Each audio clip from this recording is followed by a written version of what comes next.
Bonjour. Bonjour mon frère. Donc, vous êtes participant à l'atelier de coordination de la société civile sur les cycles, la gestion des cycles des projets et le cadre logique. Aujourd'hui, nous sommes pratiquement à la fin. Quelles sont vos impressions par rapport à l'organisation d'abord? Merci beaucoup. Moi, c'est Pierre Claver Mafouta, le premier contrôleur de la société civile Santé Bandundu. Oui, j'ai pris part active à ces travaux depuis le début. Nous sommes effectivement à la fin. L'impression que j'ai par rapport à l'organisation, comme toute œuvre humaine, il y a des petites imperfections, mais du moins, en gros, en général, l'organisation est bonne. Est-ce que vous pouvez aussi nous dire ces imperfections que vous avez observées ou que vous comptez que ça doit être amélioré très prochainement? Oui, si nous prenons l'aspect temps, oui.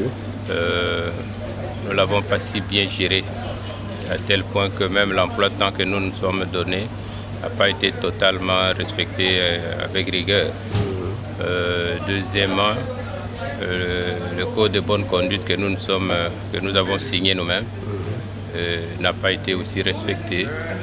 Le comportement de certains participants qui ont été décriés jusqu'à l'expulsion de certains d'entre nous sont de petits faits organisationnels qui ont dérangé un peu les esprits.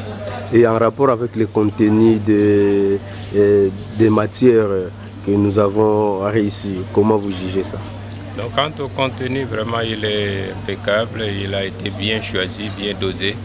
Le formateur, vraiment, c'est un excellent monsieur qui maîtrise très bien ce qu'il veut, ce qu'il tient à obtenir comme objectif, comme résultat à la fin. Vraiment, le contenu est parfait. Le contenu est parfait. Est-ce que vous reprochez aussi les formateurs? Est-ce qu'il y a un message pour lui particulièrement? Et puis, quels sont les reproches que vous pouvez lui faire par rapport à cette formation? Reproches peut-être pas, mais des conseils, parce que c'est un homme. Par rapport à la méthode, il voulait que le participant découvre ce qu'il pensait. C'est bien, mais il fallait provoquer, créer une situation pour que les gens aillent à la découverte. Donc la méthode qu'il a utilisée, la méthode de découverte, était bonne, mais il ne donnait pas assez de temps, pas tellement en termes de temps, mais le fait de poser une question et attendre que les gens vous disent exactement ce que vous pensez, c'est difficile. Mais sinon, c'est une méthode intéressante, la méthode de découverte, des essais-erreurs en psychologie, c'est comme ça que nous avons appris. Les méthodes d'essais-erreurs, les amis, les participants allaient proposer des réponses à toutes les questions qu'ils posaient et petit à petit, on découvrait ce qu'ils voulaient. Est-ce que vous pensez maintenant que comme nous étions formés, c'est tout, il n'y a pas autre chose qu'on peut suggérer? Non, au contraire, il faut qu'on continue. La formation est continuelle.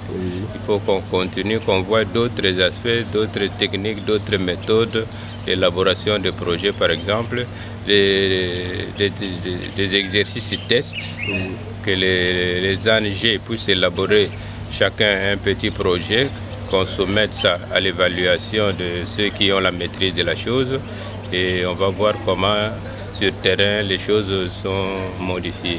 Ça c'est de un. De deux, il faut aussi à notre niveau aller répercuter les éléments, les enseignements à la base. Parce que si nous avalons ce que nous venons d'apprendre ici sans communiquer à ceux qui sont restés, ceux de nos membres effectifs qui sont restés dans nos milieux, nous pensons que le progrès dans la démarche ne va pas être atteint. Donc, non seulement nous avons appris, mais nous devons aussi apprendre aux autres comment faire, comment élaborer les projets depuis que nous avons maintenant les nouvelles techniques, surtout dans le cadre logique de la gestion du cycle de projet. Merci beaucoup. Merci.